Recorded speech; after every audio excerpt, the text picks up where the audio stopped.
A-10s headed to CENTCOM to bolster Air Force presence. As the Air Force's broader focus shifts to the Pacific and Europe, the U.S. military will rely on aging close air support aircraft to meet the needs of its forces in the Middle East, according to U.S. officials. A-10 Thunderbolt IIs plan to deploy to the region in April, a U.S. official told Air and Space Forces magazine. The top commander of U.S. forces in the Middle East confirmed the deployment in testimony to the House Armed Services Committee on March 23.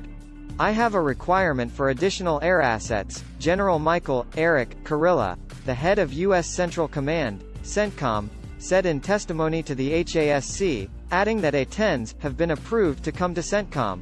The Warthogs will make up a deployed force of manned aircraft that consists of F-15E Strike Eagles and F-16 Fighting Falcons.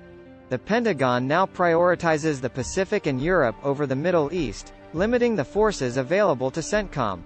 The influx of A-10s will enable CENTCOM to meet its requirement of 2.5 squadrons, with a squadron in CENTCOM comprising around 12 aircraft.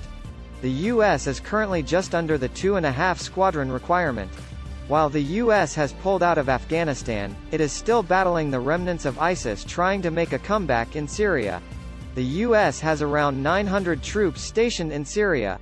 Russia, termed an acute threat by the National Defense Strategy, has also become increasingly belligerent towards U.S. forces stationed in the region. Supporting the regime of Bashar al-Assad, Russian fighters has been flying over U.S. forces, including the Al-Tanif garrison in eastern Syria, according to the top Air Force commander in the region. "There are some things that are concerning to me," Lieutenant General Alexis G. Grinkowicz, the commander of Air Force's Central, AFCENT, told reporters March 7 at the AFA Warfare Symposium. "We've seen an increase in Russian air activity where there was a pause. The Russia flights picked up at the end of February," he added. "These profiles are not just passing through," Grinkowicz explained. "They fly into the airspace that is nominally under the deconfliction protocols, supposed to be where we are primarily operating in, and the Russians are not.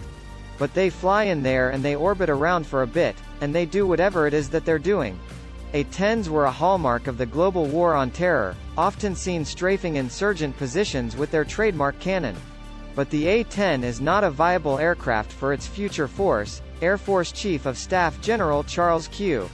Brown Jr. has said, and the service is dropping the A-10 from its so-called 4+1 fighter plan and plans to retire the aircraft by 2029.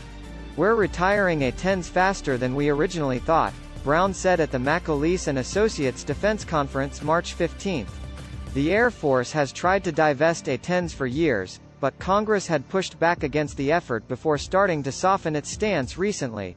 A-10s are unlikely to be useful in any attempt to counter Russia's Air Force, which operates advanced fourth-generation fighters in the region. The average age of the A-10 fleet, which has been upgraded over the years, is more than 40 years old, and concerns over its survivability against modern air forces and air defenses are a main driver of the Air Force's push to retire the aircraft. It could, however, fulfill strike missions against ISIS militants and Iranian-backed militant groups. "Every day I'm looking at the missions I have, the resources have been allocated, and dynamically balancing risks against those," Kurilla told the House committee.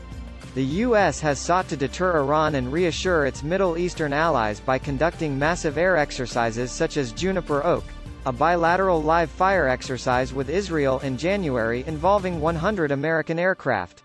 CENTCOM has also stood up several task forces, including Air Force's Central's Task Force 99, that are looking for commercial autonomous solutions and artificial intelligence to bolster traditional platforms.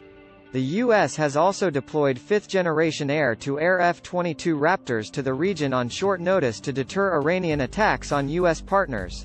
"We supplement our force posture with partnerships throughout the region and the employment of innovation, specifically unmanned systems and AI-enabled systems," CENTCOM spokesman Col. Joe Buccino told Air and Space Forces magazine.